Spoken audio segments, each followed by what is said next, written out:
9 de fevereiro, gente. Essa briga do Lula com o Banco Central, né, é a pura expressão da regra básica do lulismo.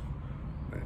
Acuse os outros dos crimes que você comete e punir a polícia em vez do ladrão. Né? É o risco Lula e não o Banco Central que está impedindo a queda dos juros. Né? E o que ele quer é ser o ditador de tudo. Né? E isso não é que é óbvio, é o que ele declara todo dia enquanto destrói instituição por instituição da ordem civilizada. E ele faz isso porque ele pode. Né? O Lula tem licença para mentir. Né? Da imprensa analfabeta, que tirou o breque do Brasil quando ele enfrenta a sua maior ladeira abaixo, né? E joga gasolina na fogueira do lulismo, né? E daquele tipo de gênio da economia, que é tão, mas tão apaixonado por si mesmo, né, que quer que o Brasil se perca para não perder as suas ideias brilhantes, né, e joga mais pólvora em cima da explosão. Né. Os companheiros de cagada desse senhor, né, movido pela vaidade, pelo menos tiveram a decência de declarar o seu arrependimento e passar a atuar do lado dos bombeiros. Né. E já tem até gente dentro do PT tentando, com todo o cuidado, né, pisando em ovos, desmanchar essa pilha de lenha onde o Brasil vai pegando fogo. Mas não o gênio, né, que só tem olhos para si mesmo, né, e que ficou rico, muito rico, acertando palpites no que ia acontecer na economia, da qual ele era um dos formuladores. Como se não bastasse essa imprensa bonitinha, mais ordinária, né, na qual está cada vez mais difícil distinguir quem é que é filho daquilo mesmo e quem é que é só analfabeto. Né. E é isso que explica por que lá vai o velho trêfego, né, com seu tesão de 20 anos, né, com aquela conversa: as urnas me autorizam a mudar a economia, as urnas me autorizam a tudo. Tá, mas não autorizam a mudar as regras da matemática. Né? E nem muito menos o regime que impõe a troca do cacique nessas mesmas urnas de 4 em 4 anos. Né? O PT, gente, nunca foi democrático, nunca foi nem mesmo de esquerda. Né? De esquerda é o Aldo Rebelo, é o Roberto Freire. Né? O PT é sindicalista, né? É outra coisa. Ele reúne os faustos da periferia que venderam consciente e deliberadamente a alma à versão getulista daquele mesmo veneno que condenou a Itália fascista ao desastre e a Argentina peronista ao mergulho sem fim na decadência. O PT é uma mistura da nata que boia por cima do lodo do peleguismo sindical, né, com os restos daquela esquerda armada psicopata que atuou contra o regime militar. É aquela história, né? Cria um sindicato, não importa se ele representa ou não algum trabalhador, que o Estado vai passar a te sustentar. Né? Minta, traia, roube o seu patrão na justiça que o Estado garante. Essa foi o veneno da corrupção da base da sociedade que o Getúlio instilou nesse Brasil que está aí, né? O resultado está aí. Né? E nesse esquema de sindicatos falsos, né, se apropriar e manter a posse da direção desses sindicatos em eleições por aclamação, né, é a única coisa que o cara aprende. Né? E é recompensado com atalhos de tribuna e de dinheiro público, né, para chegar ao mundo da política, né, infiltrar o mundo da política, infiltrar os legislativos, né, com dinheiro do qual eles estão legalmente dispensados de prestar conta. Né. E é o que eles aprendem. Né. É assim que se compra poder. É assim que esse pessoal vai continuar. O saudoso Luiz McLuff Carvalho, né, que era um brilhante repórter do tempo em que tinha jornalismo no Brasil, fez uma série de reportagens memoráveis, né, no Jornal da Tarde, né, sobre os mercenários especializados nessas eleições sindicais por aclamação. Era um pessoal que você alugava para dar porrada, para assassinar, para ameaçar as famílias dos concorrentes. Né? Não é nada acidental, gente, essa identificação do lulismo com o crime organizado, né, que vai das Farc aos cupinchas, né, que vendem o produto das Farc aqui no Brasil. Né? Esse sindicalismo falso, né, é o trampolim para a infiltração do Congresso por essa gente. E aí eles começam a nos ditar leis. Né? É a obrigatoriedade da filiação e da contribuição com os sindicatos deles, é a criação do imposto sindical, né? É a petrificação de cada privilégio conquistado em nome do social, né? Até que eles conseguem automatizar o controle de pedaços inteiros da população contra a permissão para trabalhar. É isso que torna legal o esquema que nos países civilizados é tocado pela máfia. Né? E agora, gente, eu não quero tomar o seu tempo, pensa bem. Né? O que é que viraram os partidos políticos e as campanhas eleitorais estatizadas de hoje, né, depois de 40 anos de trabalho do PT, se não exatamente isso, né? O mesmo esquema que eles plantaram para os sindicatos. E vamos lá, gente, como é que foi esse caminho para levar o lulismo da fronteira do crime, né, para a ponte de comando desse navio chamado Brasil? Foi a esquerda honesta, né? Os quadros oriundos da antiga esquerda católica e os segmentos da esquerda universitária e da intelectualidade que no passado deram a chancela de qualidade e o aval moral, sem os quais o PT jamais teria chegado onde chegou. Né? Foram os Faustos da academia e os Faustos da periferia que se seduziram mutuamente, né, e venderam os dois a alma para o diabo. Né? Por quê? Porque o Lula pertencia à classe certa. Ele tinha sido pobre o bastante para passar pelo fundo da agulha que leva para a porta do paraíso, né, e tinha o carisma que faltava aos acadêmicos e aos católicos da esquerda. E ele, o intuitivo brilhante, né, só teve que se entregar, docemente constrangido, às crenças e às intenções que aquela gente projetava nele e ele nunca tinha tido nem compartilhado. E ninguém, gente, nunca antes na história desse país teve mais talhado para se deixar corromper até a raiz pelo poder, sem nenhum laivo de resistência. O primeiro grande salto do PT foi obra do Luiz Guxiquem, né, que era um quadro vindo da esquerda trotskista, que é aquela esquerda que lê, né, que é mais ilustrada. Né. Foi ele que apontou a próxima meta para o CEO do PT, que é o Zé Dirceu, né, que era aparelhar os fundos de pensão das estatais, que naquele tempo eram o maior volume de dinheiro entesourado existente no país. Né. Este, dizia ele, seria o instrumento para saltar da mera conquista de prefeituras para a tomada do país. Na mesma época, o partido investiu no controle dos sindicatos de bancários, né, com os quais ele conseguiu instituir o que ficou conhecido na época como a PTPOL, de polícia, né, uma entidade não oficial, mas muito conhecida das redações, que desde aquela época começaram a ter acesso aos pormenores da vida dos inimigos do partido. Né? E com isso o PT se arvora em paladino da ética na política, o que junto com o dinheiro dos fundos das estatais, ele chega lá. Né? E lá, facilitando o acesso dos brasileiros aos bens pessoais, como os eletrodomésticos e as quinquilharias baratas chinesas, mas não aos bens sociais, como a educação, saneamento, os empregos de qualidade, né? O PT, ao longo de 13 anos seguidos, trocou um projeto de Brasil por um projeto de poder, né? sempre sob o mote de que governar é roubar o suficiente para ganhar a próxima eleição.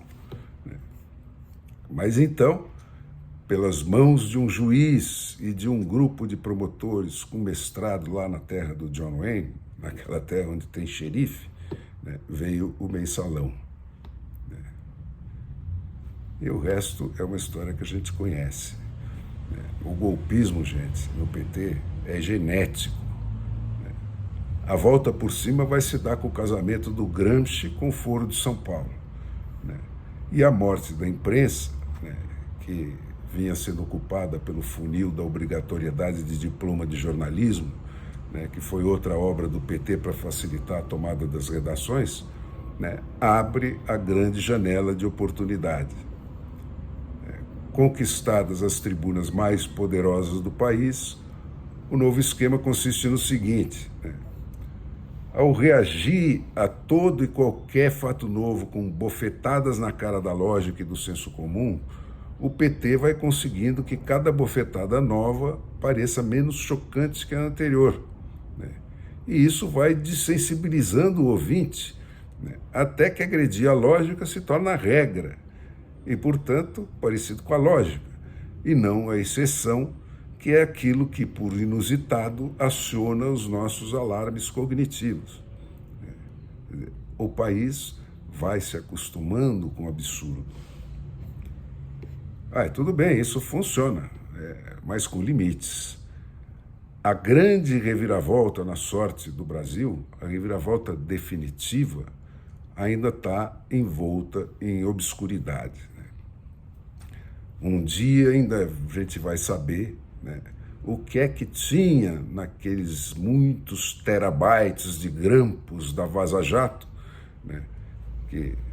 dos quais foram usados só aqueles que comprometiam das conversas do Moro com o Dallagnol, mas havia ali quilômetros e quilômetros, toneladas e toneladas de gravações, de trocas de mensagens de internet e de telefonemas, que foram capazes, milagrosamente, de transformar aquele STF das sentenças da ação penal 470, que foi a do mensalão, nesse que anulou tudo que o outro fez, e mantém encolhidos num canto, assistindo mudos às estrepulias do nosso Mussolini da Troga, todos os outros ministros.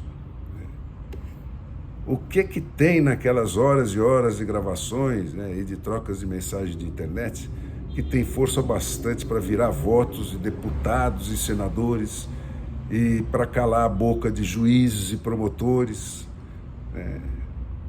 Gente, aquilo virar votações no Congresso, um dia a gente ainda vai saber.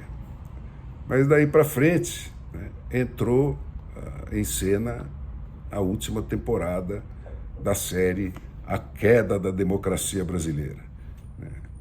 O primeiro episódio dessa última temporada começa com uma tentativa de assassinato à faca de um presidente eleito que, ao fim de 4 anos de mandato da própria vítima, consegue continuar impune.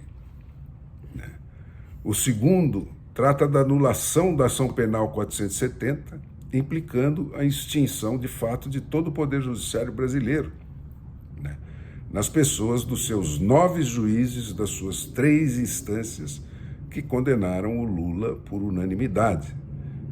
Tudo isso foi jogado no lixo com uma única canetada de um único indivíduo.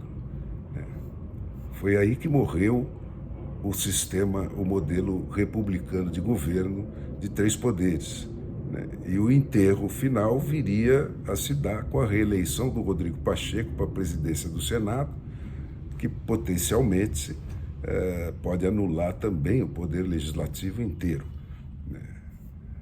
O terceiro episódio trata das urnas que por 3 vezes foram impedidas de produzir prova física do voto digitado, por motivo para lá de fútil, por ministros do Supremo Tribunal que diziam em voz alta pelos corredores do Congresso, de braço dado com os próceres da facção beneficiada pela anulação do acoplamento de uma impressora à máquina de votar, que eleições não se ganham, eleições se tomam, né? Que foi a manobra que acabou se encerrando com a deglutição goela abaixo das Forças Armadas Nacionais, da recusa em entregar a elas o código-fonte que poderia provar a existência desse crime, o famoso perdeu mané.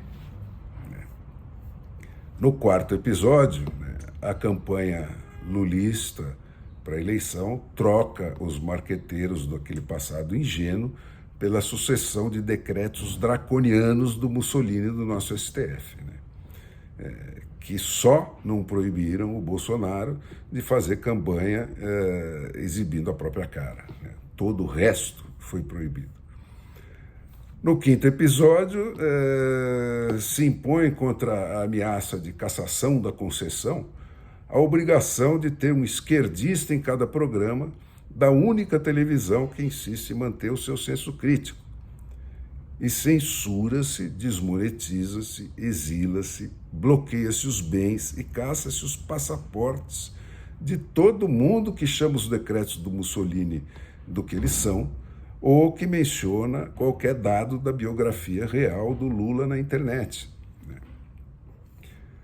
E contra essa sucessão de fatos, gente, o que é que se contrapõe? Uma menção elogiosa ao torturador Brilhante Ustra num rompante do Bolsonaro contra as honrarias prestadas ao Carlos Marighella, que é o autor do best-seller mundial do terrorismo, e um comício mambembe na frente de um quartel lá nos anos anteriores à eleição. E ainda os 60 dias de acampamentos em frente a quartéis de gente que rezava e cantava hinos. E aí é que vem o 8 de janeiro. E depois do 8 de janeiro, essa descoberta de uma minuta golpista na casa do ministro da Justiça do Bolsonaro. E o que é que se esconde por baixo desse título de minuta golpista? É um estudo do artigo 136 da Constituição, que define as condições para a decretação do estado de defesa. A Constituição diz que, se for decretado pelo presidente, o estado de defesa tem que ser aprovado pelo Congresso dentro de 24 horas e reconfirmado de 10 em 10 dias. Se aprovado pelo Congresso, o estado de defesa dá poderes ao presidente para restringir o direito de reunião, quebrar o sigilo de correspondência e comunicação, prender por crime contra o Estado por no máximo 10 dias com assistência obrigatória do judiciário. Aí o Bolsonaro e o seu ministro da Justiça concluíram que as condições exigidas não se apresentavam, eles nunca iam ter autorização do Congresso, e esqueceram o assunto. Mas foram presos pelo golpe que eles não deram. Já o PT, antes e depois da posse, restringe o direito de reunião, quebra o sigilo de comunicação de Deus e todo mundo, prende, exila e asfixia economicamente quem quer que ouse criticá-lo. E chama quem se manifesta como eles, sempre se manifestaram, sempre, com violência, botando fogo em ministérios, etc. Eles chamam quem faz a mesma coisa hoje de terrorista. E prendem e torturam a granel, sem julgamento nem anistia. E diante das provas do que todo mundo sabe que aconteceu naquele 8 de janeiro, ele declara sigilosos todos os filmes das invasões, enquanto compra explicitamente votos para bloquear uma CPI do Congresso que possa contradizer a narrativa do golpe de Estado. E o detalhe, gente, é que entre os líderes de mais essa mobilização democrática pela salvação do Estado democrático de direito, estão diversos terroristas, sem aspas, anistiados, que mataram a esmo com bombas em locais de ajuntamento público ou metralhando pais na frente dos filhos, né, e fazendo barbaridades, né, e exigiram e receberam indenizações por 40 anos, pagas pelo Favelão Nacional, depois que foram anistiados por terem sido presos por alguns anos por esses assassinatos. E não obstante todos esses fatos, os golpistas são os golpeados. É isso que é o PT, gente.